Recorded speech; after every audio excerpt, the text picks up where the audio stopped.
एक छोटे से गांव में नदीम नाम का एक गरीब आदमी रहता था। उसके पास मिट्टी का एक छोटा सा घर था और ब्रूनो नाम का एक वफादार कुत्ता था। हर सुबह नदीम अपनी थकी हुई टांगों के साथ जंगल की तरफ निकल जाता। वो घंटों पेड़ों की टहनियाँ काटता, उन्हें गठरी में बांधता और बाजार में बेचा था। उन पैसों से वो मुश्किल से अपने लिए रोटी और थोड़ा सा खाना खरीद पाता।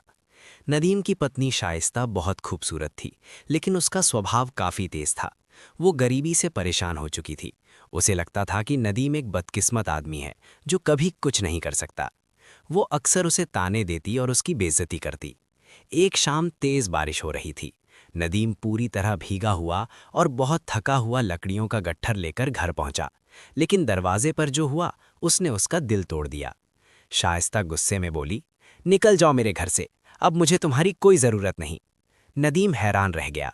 उसकी आवाज़ कांप रही थी। उसने कहा, शाइस्ता, क्या तुम होश में हो? मैं कहाँ जाऊंगा? मेरा तो कोई ठिकाना भी नहीं है। शाइस्ता ने गुस्से में जवाब दिया, जहां मन करे जाओ, अपने कुत्ते ब्रूनो के साथ रहो, वो तुमसे ज्यादा काम का है। ये सुनकर नदीम की आंखें भर आईं। उसने कुछ नहीं कहा, बस चुपचाप वहां से चल पड़ा। उसके पीछे ब्रूनो भी चल रहा था, जैसे उसे अपने मालिक का दर्द समझ आ रहा हो। गांव के आखिरी छोर पर पहुंचकर नदीम एक पुराने बेरी के पेड़ के नीचे बैठ गया। उसने आसमान की तरफ देखा और कहा, या अल्लाह, मेरे पास इस वफादार कुत्ते के अलावा कुछ नहीं बचा। तू ही मेरा सहारा है। उसी रात से उसकी किस्मत बदलने वाली थी।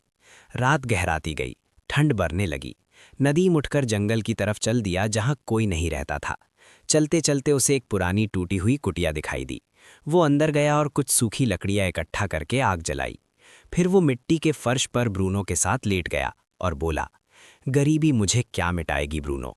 जब तुम मेरे साथ हो तो मुझे किसी और की ज़रूरत नहीं। आधी रात के बाद अचानक ब्रूनो गुर्राने लगा। वो कुटिया के एक कोने को ध्यान से देख रहा था। फिर उसने ज़मीन को अपने पंजों से खोदना शुरू कर दिया। नदीम ने मशाल उठाई और वहां रोशनी की। ज़मीन थोड़ी धसी हुई थी, जैसे वहां कुछ दबा हुआ हो। दोनों ने मिलकर मिट्टी हटानी शुरू की। थोड़ी देर बाद उन्हें लकड़ी जैसी कोई चीज़ मिली। नदीम बोला, या अल्लाह, ये तो किसी संदूक का ढक्कन लगता है। और सच में वहां एक पुराना संदूक दबा हुआ था। नदीम ने बड़ी मुश्किल से उसका जंग लगा ताला तोड़ा। जैसे ही उसने संदूक खोला, उसकी आंखें हैरानी से फैल गईं। संदूक सोने के सिक्कों, पुराने गहनों और कीमती चीज़ों से भरा हुआ था। नदीम की आंखों में आंसू आ गए। उसने आसमान की तरफ देखा और कहा, या खुदा, क्या तूने मेरी पुकार सुन ली? उस रात से उसकी किस्मत बदल गई। लेकिन नदीम ने लालच नहीं किया। उसने खजाने को वहीं छुपा दिया और सिर्फ थोड़े से पैसे लेकर बाजार गया। धीरे धीरे उसने सामान खरीदना और बेचना शुरू किया। कुछ ही समय में बाजार के कोने में उसकी छोटी सी दुकान खुल गई। वो ईमानदारी से व्यापार करता था। वो कभी कम तौल नहीं देता और ज़रूरत से ज़्यादा पैसे भी नहीं लेता था। धीरे धीरे लोग उससे सामान से ज़्यादा भरोसा खरीदने लगे। गांव में उसकी इज्जत बढ़ने लगी। लेकिन नदीम अब भी उसी पुरानी कुटिया में रहता था। वो ब्रूनो के साथ बैठकर अक्सर कहता, दौलत अगर दिल में आ जाए तो इंसान बदल जाता है। मैं ऐसा नहीं बनूंगा। उधर शाइस्ता दूर से ये सब देखती थी। उसे अपनी गलती का एहसास होने लगा था। एक रात वो नदीम की कुटिया पर आई। उसने धीमी आवाज में कहा, सलाम वालेकुम नदीम, मैं माफ़ी मांगने आई हूँ। मैंने तुम्हारे साथ बहुत गलत किया। नदीम कुछ देर चुप रहा, फिर बोला, दिल माफ़ कर देता है, लेकिन जख्म का निशान रह जाता है। शाइस्ता की आंखों से आंसू बहने लगे। कुछ दिनों बाद उसने फिर आकर कहा, अगर तुम चाहो तो मैं यहाँ एक नौकरानी की तरह रह जाऊं, बस तुम्हारी सेवा करना चाहती हूँ। नदीम ने धीरे से कहा, नहीं शाइस्ता, मैं हर दिन पुराने जख्म याद नहीं करना चाहता। समय गुजरता गया।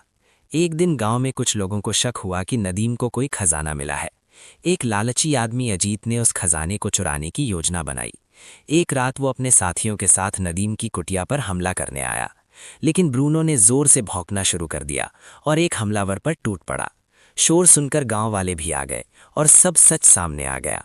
अजीत को गांव से निकाल दिया गया। उस दिन गांव वालों ने नदीम की बहुत तारीफ की। सबको समझ आ गया कि असली